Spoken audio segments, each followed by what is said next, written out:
Welcome to the Writing Community Chat Show for the Brooklyn Book Festival live special along with Queer Indie. It's great to be here and welcome.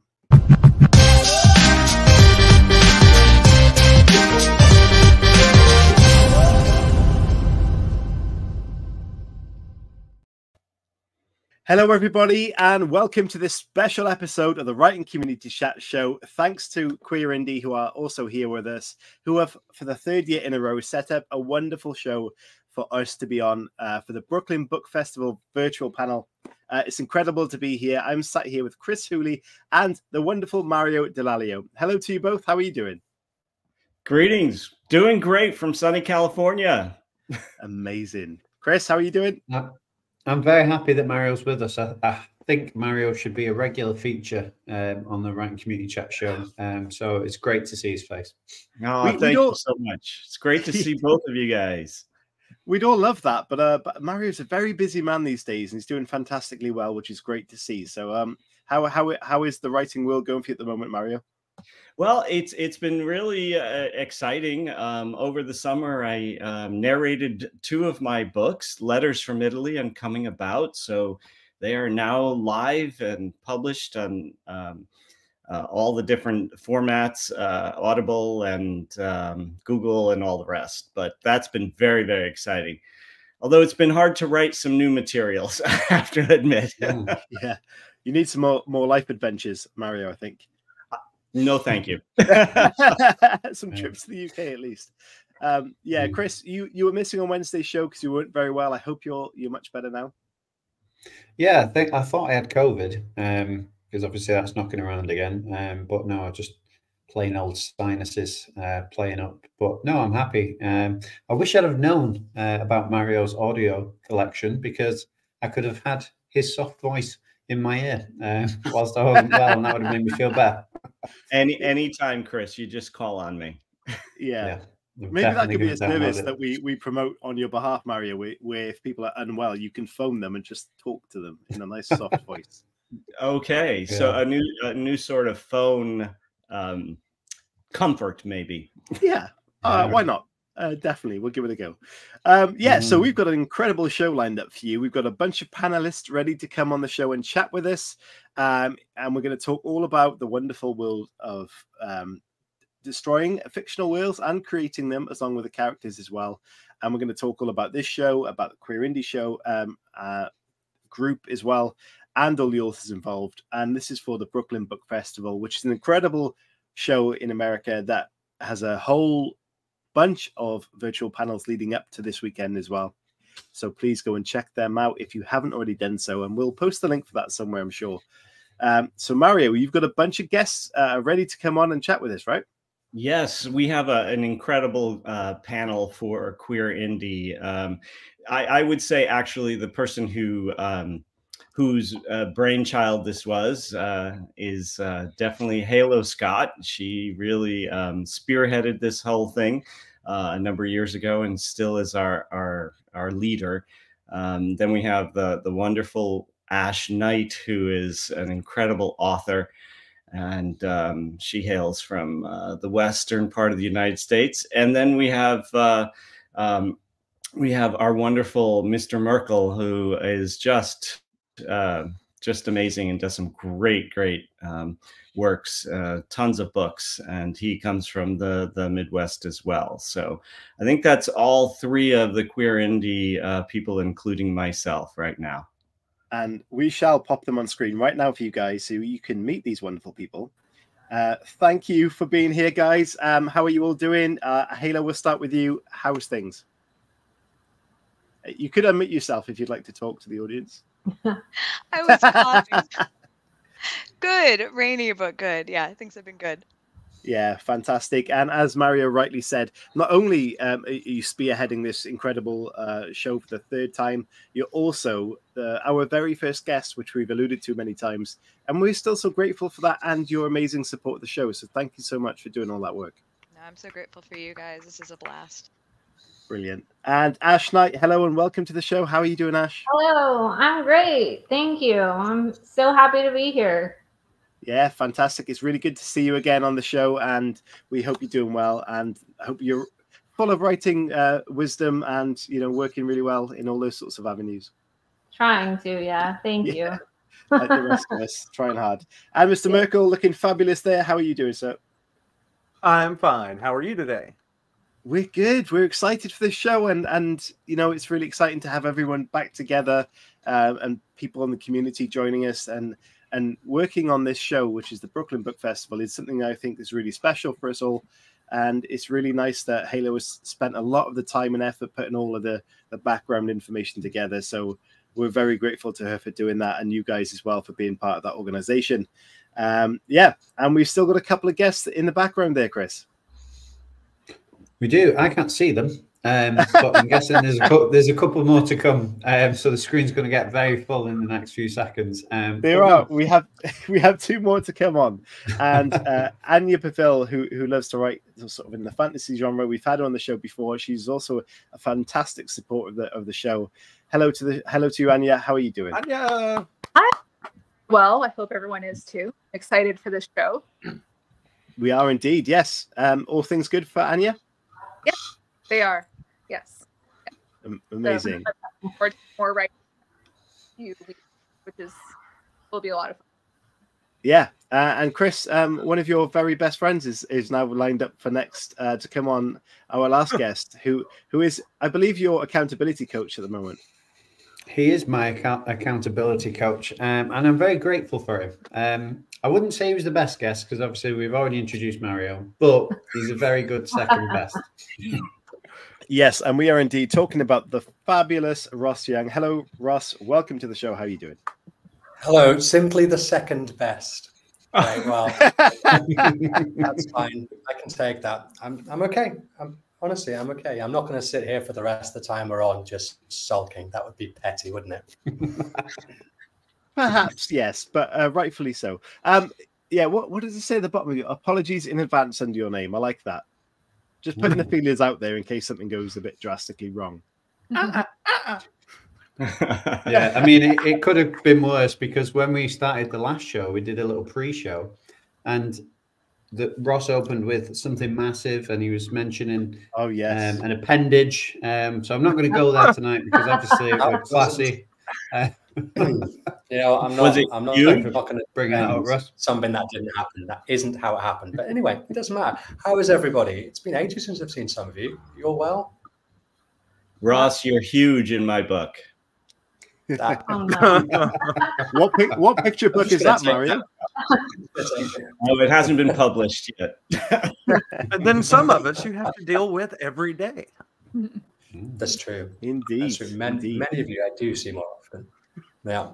I will say that Hooley's accountability has lasted only 3 days so far. Or is it 2 days? Well, he informed us that what he does in his daily life, you seem to write about the very next day. So is there some sort of weird surveillance going on with Mr. Hooley at the moment?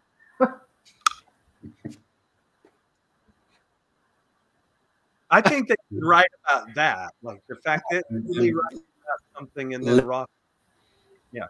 Hooley has experience. I think that'd be great. It'd be like a good series. Like living in between.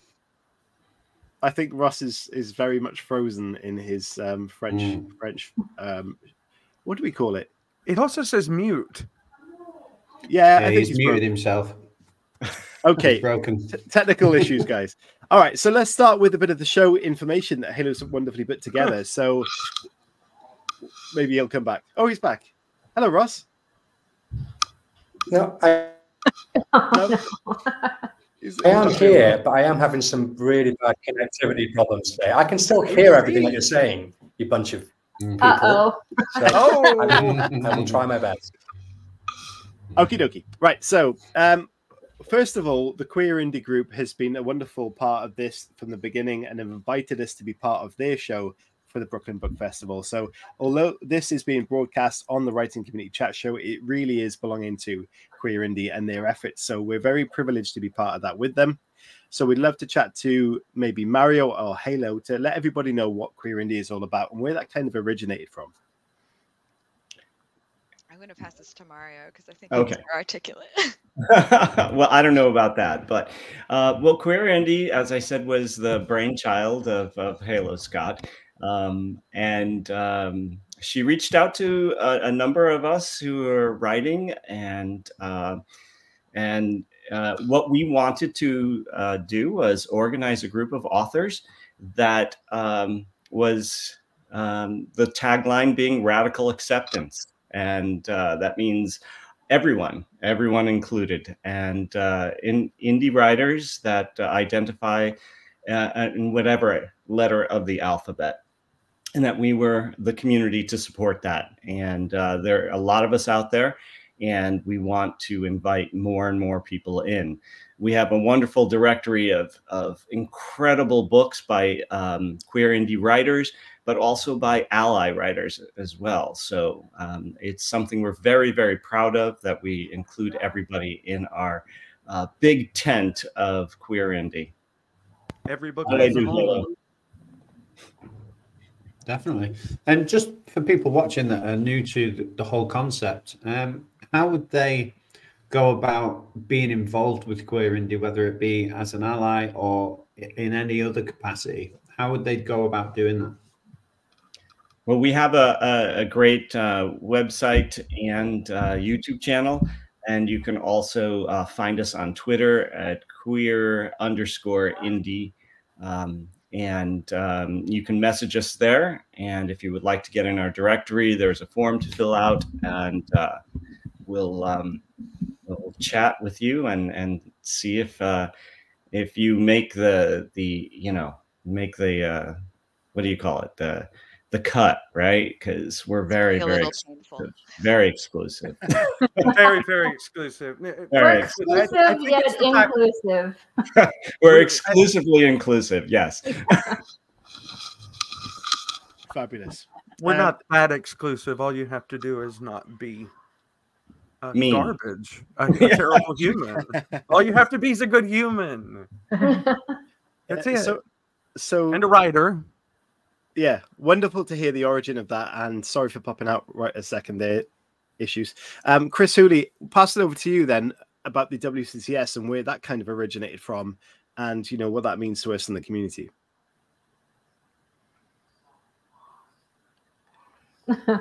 Oh, what is happening tonight? Chris, we can't hear you. This is wonderful. Is that? Oh, there we go. Is that a bad thing? So professional, guys. we are fantastically professional right now. No, so obviously I was reading some books within the writing community and reviewing a couple of books. And one of the books that I happened to review belonged to yours truly, Mr. Aggett. And he approached me like you do when somebody reviews your book. You approach them either in a threatening manner if they've left you a 1-star review, or if it's a really good one, you might thank them. So we had a bit of a discussion, and he said, "Oh, have you ever thought about starting a podcast?" And I was like, "Nope." And he said, "Yeah, I've got this idea for the writing community, having a chat. You seem to be reading some of the books, and do you want to get involved?" So we did, and there was actually 3 of us in the beginning, but that faded away quite quickly. Long story. Didn't you guys kill off the 3rd member? You killed off that. She's somewhere in America, in the outback. But yeah, she was there. So she was in episode 1, and then 300 episodes later, we're still here. After we're nice people, I promise.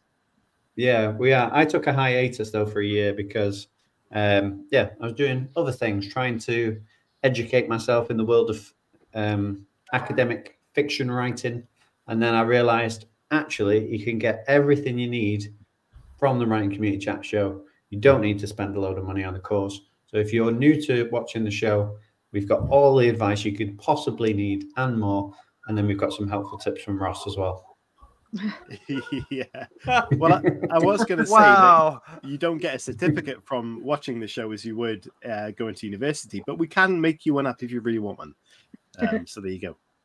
Yeah. So yeah, I have to credit you two for bringing so many of us into the community. You really, both of you have invited so many of us in and made a rich environment for us learn more about our own field, about the craft of writing, and have fun with it too. You guys are, I guess you're fun, right?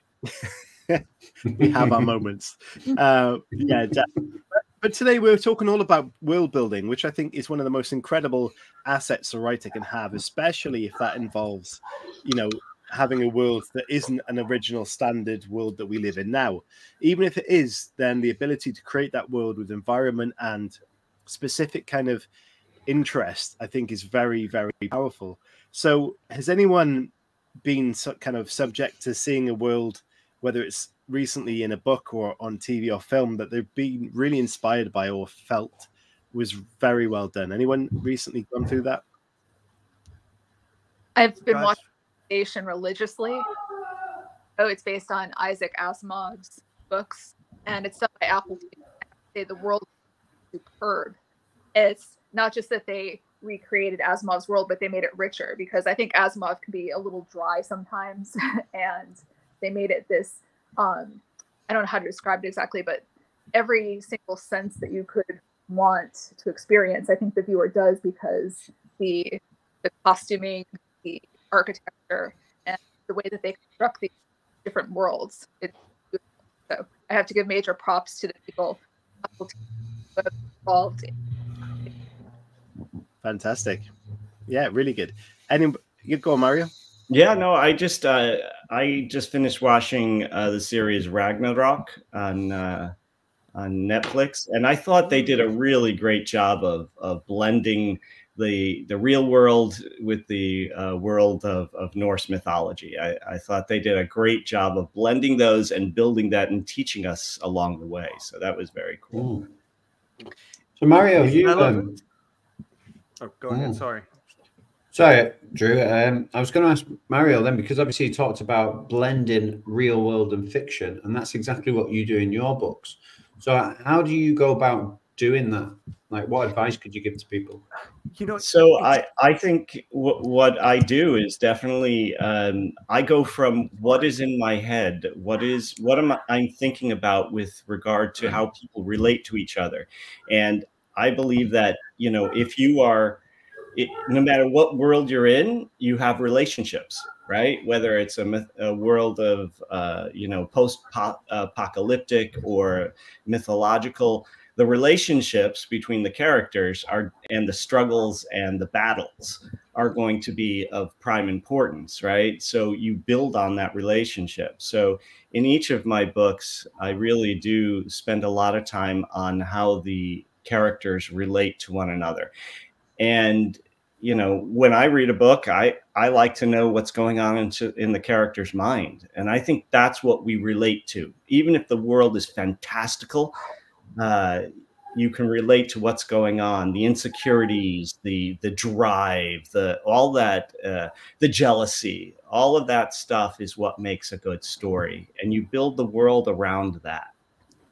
And I've done that with historical fiction and current contemporary fiction, and in Letters from Italy and Tilting Toward the Sun and others. Yeah. Incredible. Mr. Merkel, you had a question there. I'm sorry. You were asking like fictional worlds recently, and I was going to put one out that was relevant to you guys in the writing community chat show. I did see Lockwood and Company, and I want to say save Lockwood and Co. So absolutely good show. Yeah, I think that was very powerful because of how they portrayed young people in the modern world with a sense of fictionalized ghost worlds as well, and merged the two together along with the business sense of side of things as well, which I thought was a really unique twist on a story. But the Lockwood and Co. Fan base, what Chris Hooley was saying just before the show started, have been absolutely outstanding supporting their author Jonathan Stroud, not just when he was on the show, but all around his career. And they are supporting and surviving that show. It will likely get a reboot with the support it has, and they have been incredible to support us. So if you are one of those people watching the show right now, drop us a hello and let us know. But if you watch it back, whatever, leave us a comment. It's incredible. And what we all strive for as an author is to have support from people. And I've seen no better example than the people that are Lockwood & Co fans. Incredible support. And even in the chat, Lily says, I was about to say Lockwood & Co as well, as did Anna Bloom. I was also going to say Lockwood & Co. And I'm pretty sure Lavender Ghost Co is a Lockwood & Co fan as well. So thank you for your support.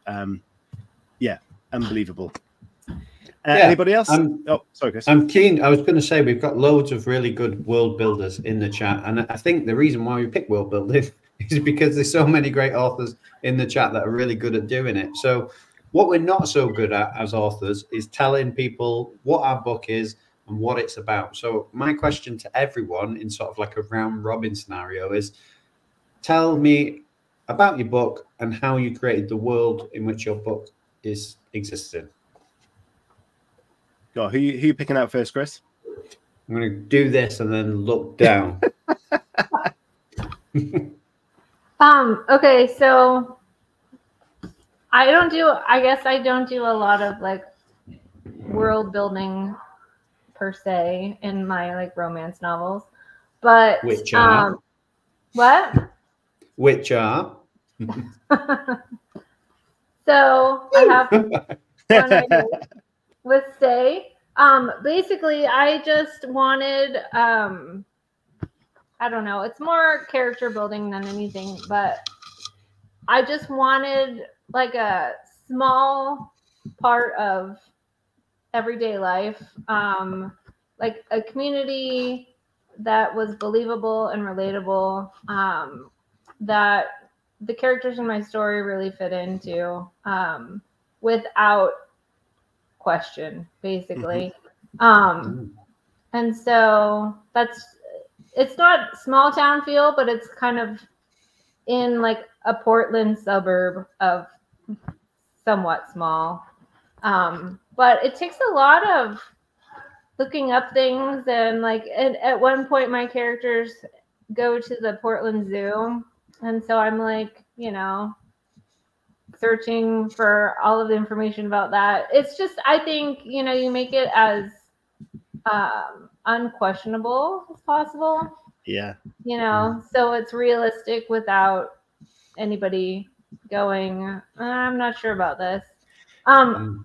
If it's okay, I kind of want to talk about Halos first. Oh yeah, look at somebody else and then nominate them. Because that was like incredible world building. It's post-apocalyptic, and I feel like a lot of times when you read those kinds of stories, there's a huge info dump at the beginning that's kind of like, here's the world, here's the rules, and then we'll get into the story later. And hers didn't do that at all. And it was also like, I never questioned, you know, it was crazy the things that were happening in the story, but I never questioned like, how is this even possible in this world? Because it all just made sense. And she did such an amazing job at putting it all together so that you didn't end up being like, that would never have happened. How could that have happened? You know what I mean? Yeah. It was just so believable and so well done. Yeah, I heard a rumor that Halo had actually created more worlds than she's had bowls of cereal. So she might be a good person to go to next. That's way too kind, and I feel very uncomfortable right now. I don't know. I mean, I know that there's like the Tolkien method of world building where you detail everything first, and then I guess I go kind of the other way and just say like, deal with it. But I mean, like I based a lot on mythology, so like it's kind of really just stealing from a lot of ancient sources and then compiling it together. And I think as a general population, we have this kind of common knowledge of the ancient world and kind of, you know, things that places we come from. So I don't know, but that's my sister. But rock. Yes, I might have paid her to say that, but but yeah, I don't know. I mean, I want to hear from Ross, because he has written, I think, mostly in the same world, and he keeps on kind of expanding, doing different, like I kind of took the linear approach with like one set of characters through like the rift cycle, but Ross has a bunch of different characters that come in and kind of show different sides of the world. So I think I thought just kind of deflect down. We'd love to hear from Ross too. I just make up more shit and hope that it makes sense. But I think my internet's going to die. So no, you're good. Go on. I'm going to pass you on. Oh, come on. He is as well. He's passing you on. Okay, let's go, pop down to Anya, because I know I mentioned that you do a lot of fantasy work and you create worlds. So can you explain a bit about your world building process, please? Sure. In my historical fantasy novel, it takes place in 1800s New Orleans. So in order to create that world, I did research on what the streets were at that point in time, how many deaths there were for yellow fever, and the architecture of some of the sections. But for the fantasy elements, I researched, I had some knowledge of the voodoo and spiritual system. So for the magic elements, that world was based on that, but it merged with this historical thing. So a lot of historical research. And that's what I do in my regular life, my day job thing. So for me, it was just finding the sources and then try to kind of knitting this tapestry of made sense. And for my my dystopian post-apocalyptic stuff, it was a completely different process. So I had to start from scratch because the people, they start living on an island after a pandemic and they create their own society. So I borrowed certain things like Halo from different cultures around the world and put it together, but there I had a lot more freedom to take license, which I didn't in my historical fantasy novel, because you can't take too much creative license with some elements of history, because then it becomes inauthentic. So it depends on what type of book it is. For something that's in the future, there's a lot more freedom. But still, at the same time, like other people are talking about, I still had to make the relationships between people believable. And Mario was saying the same thing. So there's that element of realism in the connections in the people, but then the surrounding environment, it really depends on if it's historical or futuristic. No, I definitely agree with that. And similar to what Ash was saying about the characters, I think if you don't have believable characters and doing things that you kind of relate to, regardless of the world it's in, you're not going to invest in that story or that world to start with. So I think you've definitely got to go down that route of investing in the characters. And even Lily said in the comments, she loves worlds that feel natural. Sometimes it can be exhausting when authors try too hard or over-explain things. And that, again, was backing up what Ash said about overcomplicated starts of world-building stories. But, you know, you've really got to guide people into that world. And I think you both have done that fantastically well. So, Mr. Merkel, what about yourself? How do you deal with world building? You know, I think world building is, and it's kind of reiterating, but world building starts with the character, and you have to fill your world with what that character needs to be challenged, and what that character needs to succeed, and what that character needs to surround themselves with to make the story interesting and magical and glorious. And that's kind of how you have to just go about it. You start with your core cast and you build out from there. I think without the characters, the world building will always fall flat. Yeah, and I think, you know, we were talking, just building on that and what Anya said, when you do anything with a historical basis or even mythological basis, you know, you have to do the research. But I mean, there's nothing boring than just sitting there reading facts about that world, whether it be a historical world or a fantasy world. You have to weave it in. And I think everyone here in all of your books, you have done that. You weave what the world is, what the rules of the world are, what the environment looks like, even, you know, especially if it's a real world, you know, you're weaving those facts into the storyline. And that's what makes a world interesting, right? Yeah, I think I'm going to speak for Ross a little bit, because I know he said he just thinks of more shit, but I definitely know he does more than that. One of the things about his world building that I really love is the dialogue. So the dialogue sucks you in, and straight away, because you relate to the characters, even though what he's doing and writing about the afterlife, and you've read so many different things, or I have, especially about the afterlife. He's got such a unique spin on it. And I think the reason that he's got that unique spin is because his characters are original, and his dialogue is really funny, and it just sucks you in straight away.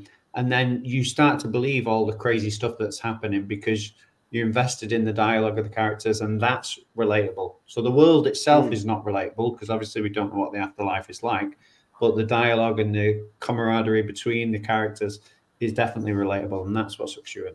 And he does think up a lot of shit. I think also what I found with all of everyone here is that you need something to ground you, whether it's a real world, a historical world, or like a fictional world. And like emotion is the way, I think, because, you know, we all feel sad, we all feel happy, we all can feel devastated at times. And if you have something like that to anchor you, you don't mind if there are like robots fighting in the background or the sky is exploding or something. And I think that for me grounds me, you know, like Anya was talking about Foundation. I mean, it is a very complex series. There's a lot going on that can seem kind of like insane at times, but because they're feeling like human emotions or like even like, you know, all these emotions that we all feel, I think that helps me connect to a story the most and then say like, yeah, sure, we'll have flying shit and we'll do this. And, you know, it all works. So Halo, if you don't mind me asking, what's come up a couple of times in this conversation is how people can be writing stories that are overcomplicated to start with, that may put readers off. And we kind of highlighted the fact that with good characters, you can pull them into that story and that world without doing that. So have you got any advice for someone who may be struggling to kind of get that compromise right?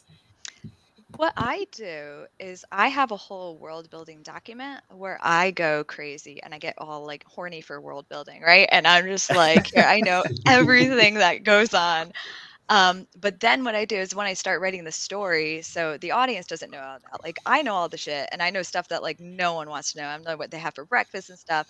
But as I'm writing, I almost look at it as I go into the point of view of that character. I'm like, what do they see? You know, like what are they seeing when they walk down an alley? And if when they're walking down the alley, maybe they're not going to kind of go off onto like, I don't know, a monologue about the pantheon of gods and the this and the that. But like if you want to incorporate that, maybe they see, I don't know, a temple on their way or something. But, you know, I think it's just to take it one step at a time. I also read things aloud.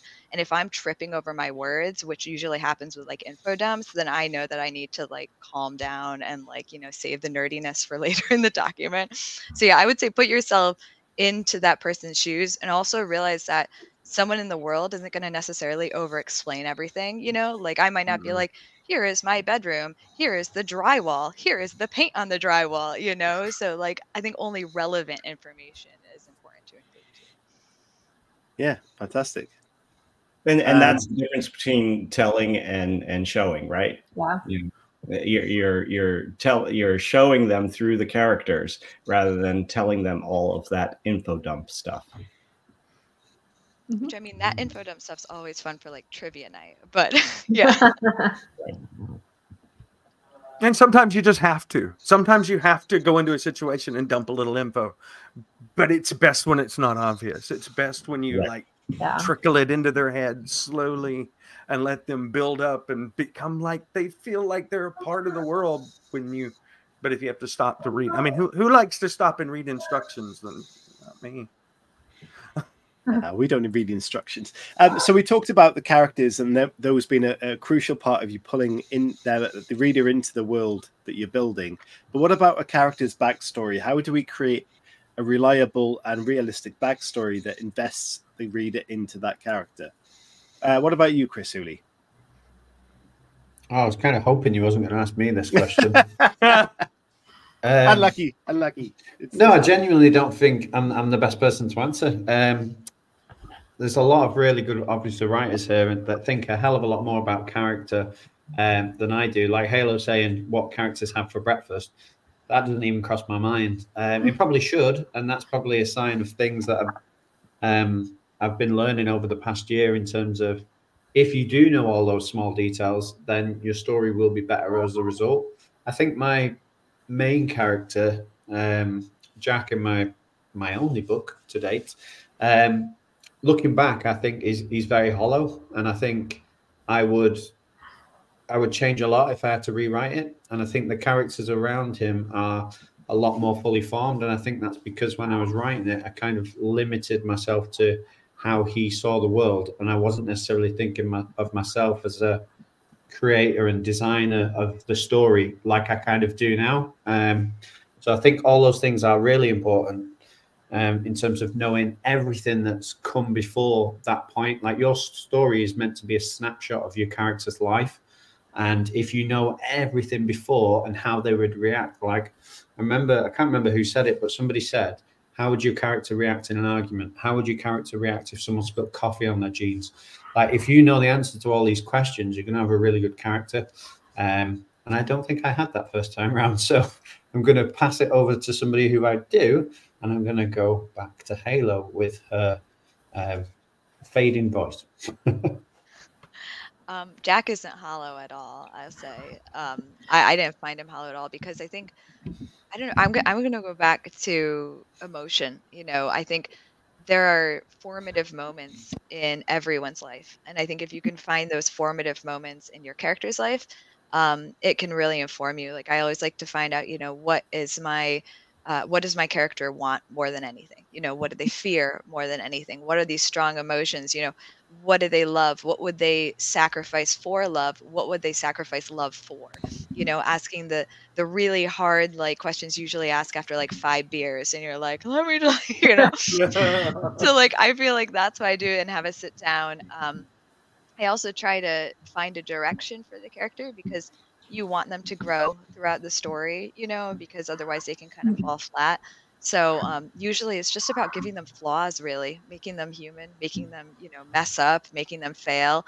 And I think it tells a lot about a character, what they do in those moments of failure, what they do at their rock bottom. And I think that, you know, if you ask that first, then as you're writing, you can kind of put everything around it. I mean, it might also just be because I like emotionally mutilate my characters, so maybe this won't work for like other genres. But not if you just also, emotionally, and physically, you know, Halo is the destroying the fictional world camp. That's our representative on that side. Right? Oh my God, I'm so bad at that. But I think Anya does a really great job in both of the books that she wrote. You learn about the character's backstory through the other characters in many respects, and they bring out the story and the background of the main characters, and then you learn about them as they interact with the main character, as they interact with the other people in the books, you know. So and again, to reinforce what Halo said, you know, it's how they react, you know, how they react to the situation, how are they reacting to the protagonist, you know. So Anya, I think you should talk a little bit about that as well. Oh God, sorry. Think for a second. So yeah, in my first book, The Moon Hunters, the backstory thing was a little complicated, dual timelines, and so I had to have journal entries and other elements to kind of give that backstory. But I think I'm going back to also what Halo said. When I try to make these interactions between characters, I also Merkel would emerge, and so I try to build it like that and really think about those human connections and how to capture it, if that makes sense. Certainly does. What about you, Drew? How do you feel like that character backstory can be well developed? Yeah, I have a lot of it. So I've got a bit of a timeline, and because, you know, I've got an older character, and but I also use that character backstory on the other end to inform the plot. It's like, okay, we're coming into this situation. What could my character have experienced in her long life, because she's immortal, that will apply to this situation and help them get through this spot? And by using real points in history to create these things and what's going on, I feel like I give a more kind of a genuine input in that situation, rather than just something I pull out of the air. How would someone then, if they were looking at doing this and creating a world in that sense, how would they select which kind of moment in history to work with? Or is that something that you're aware of, or there's something that naturally attracts you to that part of history or not? Oh, there's definitely something that naturally attracts me to certain parts of history. And, you know, when I started, I wasn't sure where I was going to make Murder's Origin be. And I initially had thought of something shorter. And when I had the idea to make her the child of who she actually was, I found that it gave me a lot more space. And that's kind of as much daunting as it is helpful, really, because there's always something that needs to be researched to tell a story with an immortal character, because you're going to have to flashback it, or have her tell someone the story, and then that's you can't just make most of it up completely, because you have to kind of know what's going on in the world at that time to do that. So I probably, for advice, is probably don't start with an immortal character. I love the fact you mentioned emotion there, Drew. I'm just going to have a little link into what Halo's sister has just said about emotion. And then I'm going to pin a question to Aggett and put it back on him. So, Brittany, I loved it.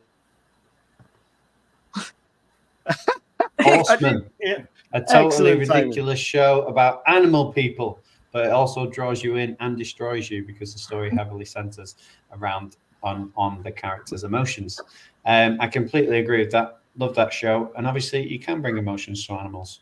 But Aggett, I'm going to ask you about emotion and how you craft emotion with your characters, because you obviously you've got your 2 novellas, and on one side you leave us sort of hanging, and then you drop the emotion towards the end, and then it comes back in the second one, obviously, and we get to find out a lot of things. But how did you navigate that emotion with your characters? Yeah, I think it's kind of transitioned into my women go into it a world of new adventures to her and new threats and dangers to her. But what really happened over the 2 series, or the 2-book series, was her character arc really changed from a young innocent girl into someone who'd been through trauma and pain and misery, and was using that to gain strength and to move forward. So I think what was really important there was it was all from her perspective, but to take into account who she was at the start and who she became at the end. So I had those 2 character points from start to finish, and I really had to navigate how would her personality change when faced with those realistic situations, or her situations. And what I think was a valuable thing to do was try and put myself in that character's shoes, for example, and think about how I would feel, or how possibly she would feel if she was to go through that trauma in that way. And then how would she grow, and how would she react to other things moving forward? So it's kind of learning how your character grows and growing with them, and allowing that character's voice to kind of dictate where they go next. I think that's kind of how I dealt that. Yeah, I was going to say as well, with emotion, Ross, you explore some really dark topics in terms of emotion. So how do you navigate the real darker elements of emotion? Things like, I remember obviously suicide was referenced at the start of one of your books and things like that. So how do you tackle that? I think I'm really hoping that I will be able to speak, and I'm really sorry if this breaks again. I think that's something that has been alluded to by Chris and has been mentioned by a few people, which is really important to backstory, just going backwards for a minute, is trauma. And one of the first things that I'm considering when I'm building a character is what were those big points of trauma in their past, as well as what's going to happen to them. I think that's really important. On what you were saying, Chris, obviously I deal with it with humor where I can. But I think that our biggest connection is often made through the worst things that people go through, and what they do when they deal with those things, and how we move through those things, and how they haunt us. Whether or not we've passed those things, we really leave it behind. And that's a big, very important concept in everything that I write, but particularly in the books. It's in the Gloomwood books, it's about what doesn't get left behind. So it's a really crappy way of me just to basically say everything that's ever gone on in any way I can use again and again and again. And because nobody dies, kind of, I can use that as many times as I like. But it is, for me, dealing with those dark subjects is really, really important, because that's what grounds the silliness that's going on in my books in particular, because they're very silly. You don't have the same relationship with characters if you don't see people go through their low points and you don't see them change and develop. And that's crucially what's important in all story journeys is about change. So we need to make sure that our characters have an opportunity to change, and where they're coming from is vital with that. So just rambling now because my internet's holding out just long enough, so I'm not going to stop talking. But it's a good point, and I think that for me, I've run out of steam. I'm just talking now. I'm about to disappear. Yeah, I've got a segue to Mario, because obviously we're talking about dealing with emotion in fiction, but Mario, you had to go through some real emotion as a writer, because the subjects that you were talking about are obviously very personal. So how did you navigate that, and how did you sort of decide what you could put on the page and what you sort of kept close to your heart, if that makes sense? Yeah, it does make sense. It's interesting that you asked that question now, especially after narrating both Coming About and Letters from Italy this summer. You know, they're very emotional books. There's the Coming About is a true story of Jim and I surviving a sailing accident, you know, and reading those moments aloud where I'm stuck under a dinghy and knowing I can't gasp for air under the water was very difficult to narrate. You know, I found that I was reliving that moment. And then also with Letters from Italy, which is a love story, but it's also a life story, with all of the trials and tribulations of a life well lived, and, you know, a full life that goes through world wars. And you know, I was thinking just while we were all talking, there was a scene that I left out of the book, out of that book in particular, which was about somebody who I knew in the family who got raped. And it was a horrific story, which my mother told me. And I wrote the whole scene out. It was a great chapter. It just didn't fit. And I had to make the decision that this is not what this book is about, you know. And I still have that chapter, and I'm thinking, you know, that will be something for a book and a story later on. But, you know, does it fit in the theme, right? Does it make the storyline progress, you know, or am I just throwing it in there because I think it's, you know, it's a hot little moment that I have to throw in this story, whichever it is, you know. So I really do think you have to take the overall arc of your story and see if these scenes, whether they're painful, whether they're struggles, whether they actually develop your character, or are they just pulling you out of the storyline and where you have to find a way to pop back into the story.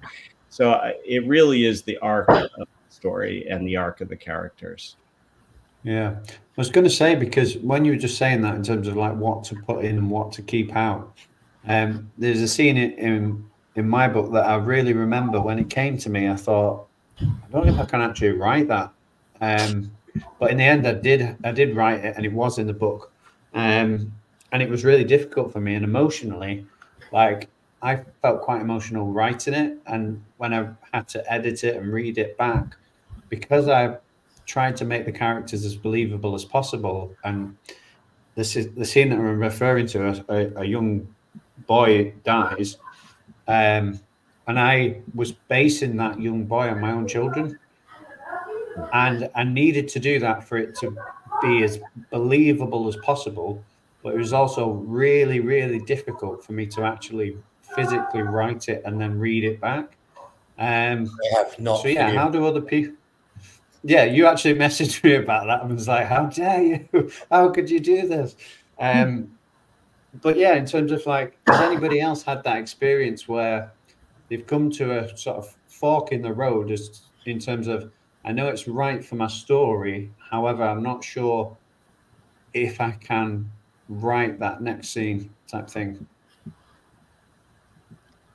Well, we know Halo won't have that problem. That's a great question. I'm sitting there right now. My work in progress is stalled because I feel like what it needs next may hurt my feelings to do, and it's something that Halo has no problem with.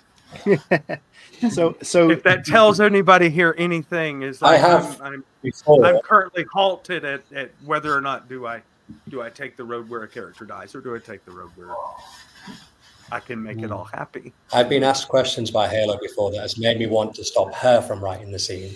You're like, no, don't do it. Don't go down that path. So, Drew, how do you approach that as a writer in this point now? Would you look for external advice, or do you think this is something you will sit there and consume and think about until you find the answer you want? You know, every time I'm doing something brand new, I kind of can go right through it and get right through it. But like with the series, I think in the series, each book is kind of stalled, and I've had to really think about it and pick it back up. And I think that's because as a series goes along, it gets more complicated, and that fits right in with the world building thing because things get bigger and all of that. Something Mario said that I wanted to touch back on, because it's like, does this fit the story? Does this make character growth? Does this keep us on the back? Sometimes, especially if you're writing magic stuff, sometimes you just got to throw something in because it's fun. You know, it may not advance the characters, it may not grow the art, but sometimes you need something fabulous to throw into a scene just to like to hit again with that whole, hey, this is a beautiful magical world we're in. So you know, sometimes it's it has sometimes it's for world growth, not just for the character growth. I'm going to rephrase the question a little bit and just say, has everybody managed to write their fears yet? Because a lot of people talk about writers and some of their best stuff coming from writing what scares them and what, you know, what's going to be really impactful or difficult for them to overcome. And I just wanted to know if everyone's still got that novel in their locker where they've not quite gone there yet, and really faced their fears on the page. One of the things that I was reading about recently was Chuck Palahniuk, who I absolutely love, and he was talking about how he's not written his fears yet, so there's still a book out there that he's not really gone to the depths that he wants to go to. So I just wanted to ask that question to everyone. Have you gone there yet? And if you did, how was it? It's a good question, Chris, but not for me. I don't think I have. Identifying what that fear would be for me is quite a key thing. I try and write horrors as scary as I can because I'm not challenged by them. I don't think I do it very well, but that's the challenge for me. So I don't think I know what that fear is. Does anyone know what their fear is in that sense? Fucking terrified of clowns. There's one for you. I think. Really oh, go ahead, Ross. No, that was my all I was saying. I was just gonna say, so my first book, Stay, was about someone with autism that had like a really rough background, and I based a lot of that. His background was about, you know, my childhood and things that I went through, and then also I have a son with autism, and the future for him is one of my biggest fears. And so I think I took that and just wanted to make a character that had a good ending, that had a happy ending and a happy life, and that like I could actually see for my own child, you know, that there's possibility and hope out there. And so I guess somewhat I've written that. And it's actually nice to look back on and to see, like, you know, that there is a possibility of like growth and learning from what we've gone through in writing about it. So. And it was beautifully written, actually, Ash. Oh, I mean, and I think one can only write that from personal experience the way you did. It was done with such reality and such love that it really grabbed the readers. And I think that was certainly, you could see the fear or the wish or the dream you had for your child. Yes. Thank you. Cool. Anya, have you got a fear? Yeah, so one of my fears is of my husband dying. It's really like fear, and so in the Garden of Stone Houses, I kind of add to a character where her husband had died, and so I kind of channeled a lot of my anxiety about it into that dynamic. So that was kind of a hard thing to write, where there was a character death and it happened in the past, but you still see through flashbacks what happened, and so I think that's where I really had to deal with that anxiety and stuff, like so much anxiety. I was actually in treatment for it. So I think writing that book helped a little bit. Yeah. But yeah, it was difficult to do. And sometimes it's hard to read some of those scenes. And Drew, what about yourself? You know, I think right now I'm using writing to get me past some fears. Like I'm sitting here in this long red, very feminine hair and a dress today because I've spent the last 3 or 4 years writing characters that weren't like me and finding out that they were more like me than I thought they were. And I've used rather than writing. So I guess in some ways it's helped me.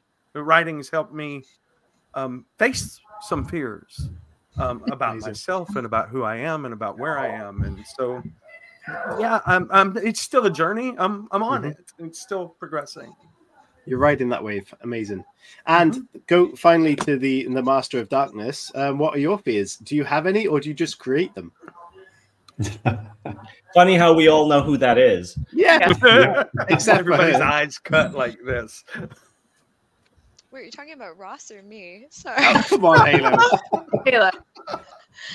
You know what though? It's funny because how Drew was saying how, like, you know, they're afraid to kill characters. I feel like I have the opposite fear, and so that's what actually my latest book has been about, because I realize I have no issue hurting my characters and kind of like dealing with that rage and pain, but I was afraid to let them heal, and I was afraid to let them find some joy. Yeah, I totally like feel the same way.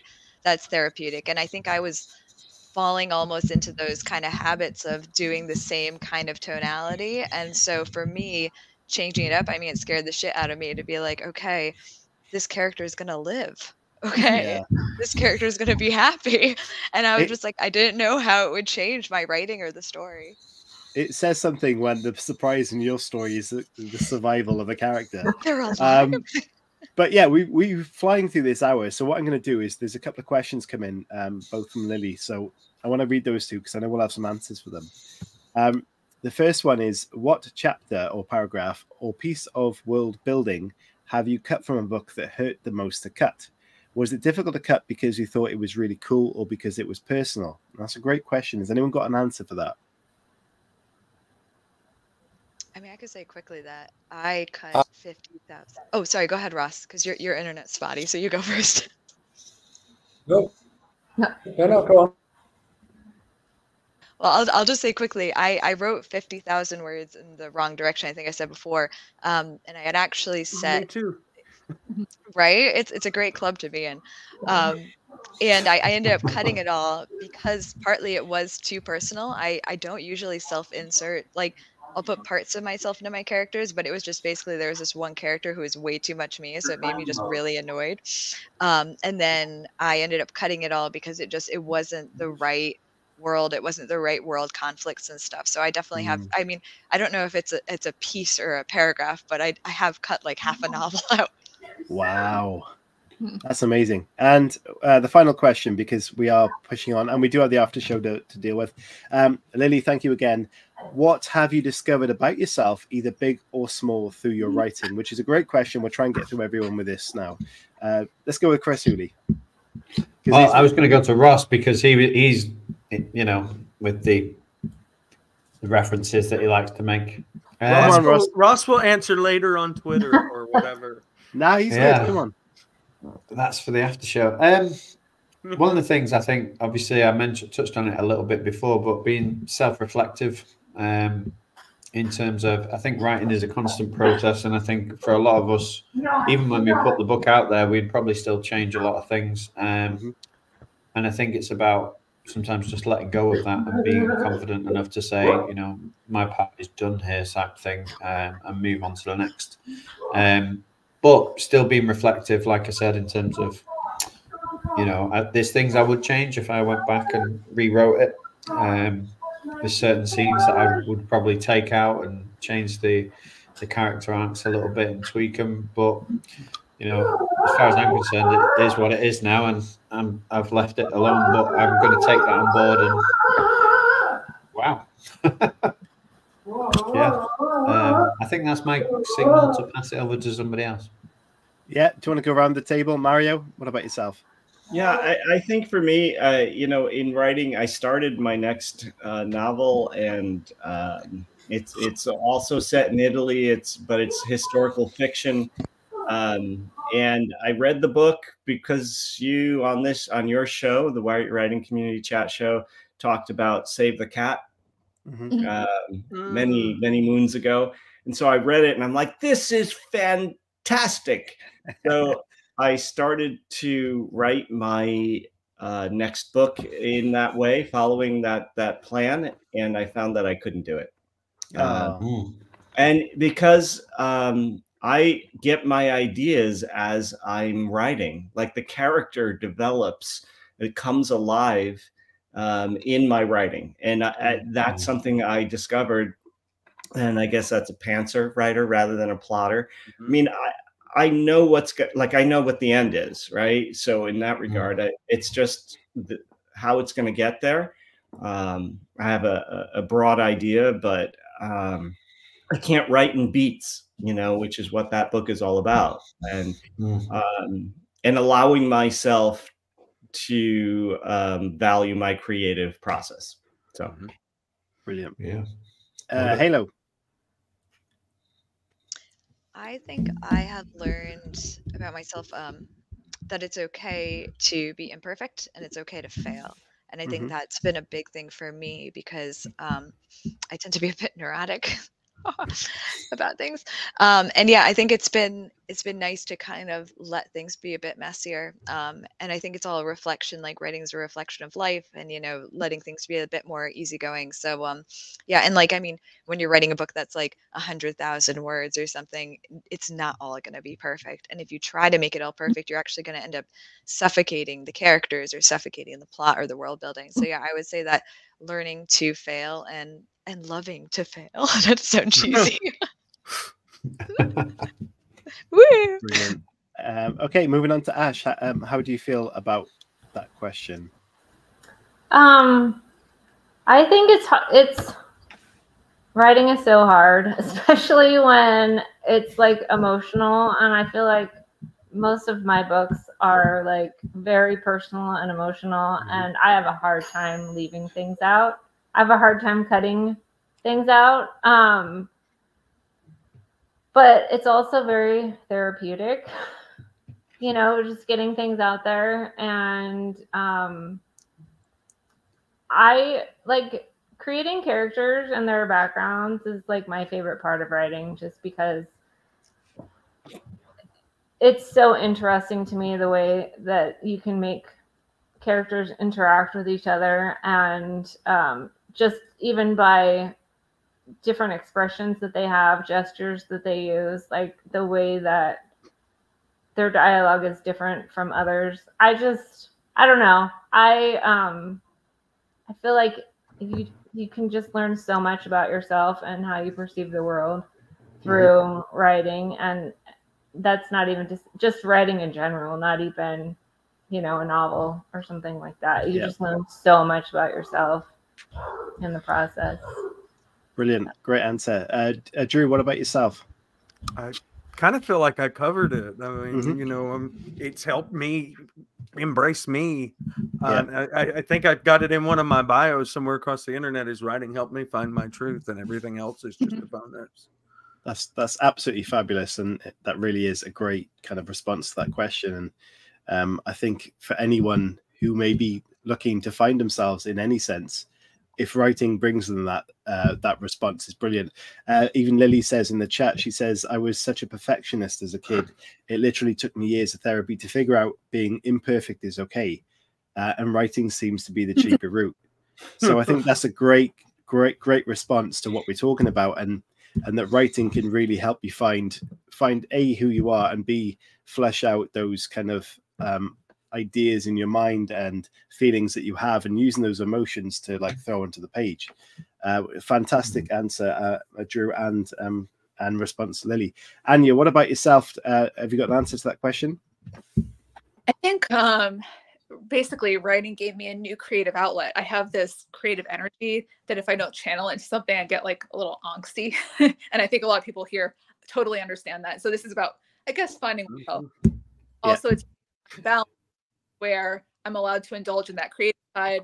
If it's not in the visual arts, it's in the written arts.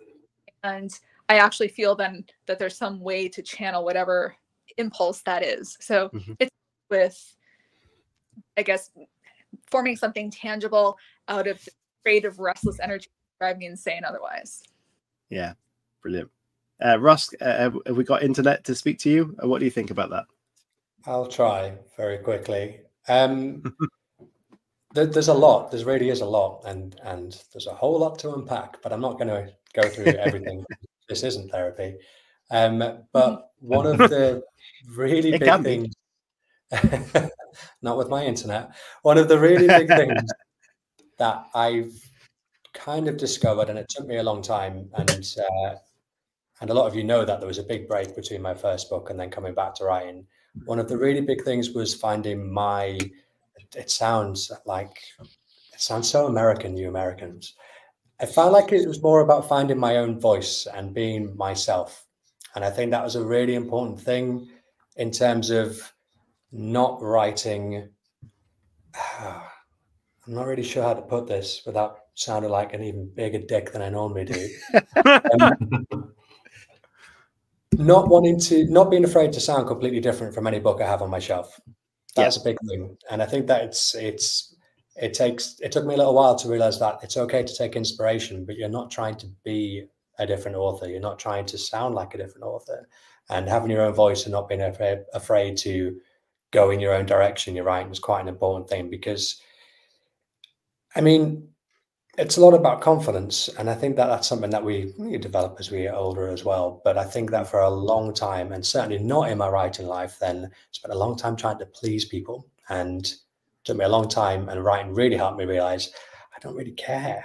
So that's why I was doing that so much. So it has quite a big effect on me, I think. Brilliant. As the final one to answer this question, I'd just like to kind of back up almost what Anya said. For me, writing was never on my radar, and for someone who thought themselves as someone quite stupid, which now is someone who's written a novel and screenplay and become a qualified teacher recently, I feel like that's really transformed me as a person. The creativeness that has followed my writing my first book is incredible, from this show, the podcast, and everything else moving forward. So I think as someone that might be looking at writing for the first time, not very creative, you never know what it can unlock. Whether that's a positive mental attitude, whether it's a way to deal with your health and your anxiety and your depression, whatever that might be, whether it's about finding yourself, as we spoke about, I think writing can be an extremely valuable tool for anybody for many reasons. So it's something that if you've never done, and you're interested in it and you want to reach out, the writing community, Queer Indie, and our show and the community itself is a fantastic bunch of people to go and be part of, and to ask for support, which is exactly what we're here for. And in about 2 seconds, we will be live with our after show. So we're going to have to really wrap this up and go to the toilet very quickly. But what I'd like to say is, guys, thank you so much for being such incredible people on this show. And if you'd like to be part of the after show, you have the link already. Join us in a minute or two, and you can watch that live on YouTube as well. And we're going to discuss how this show went, and we're going to talk a bit more real if we haven't already. Anything from anyone else before we wrap this up? No. Put Lily's comment. Thank you. Yeah, brilliant. Thank you for all your questions and your answers, guys. You were fantastic in the chat. Really appreciate your support. It's unbelievably incredible, and we love every moment of it. So thank you so much. We'll be right back live in a minute from a different video link, which you can find on YouTube, doing the after show where we're kind of open and exposed, and you can ask us what you want. Check us out. Not like that, Halo. Not like that. See you soon, guys. Thank you.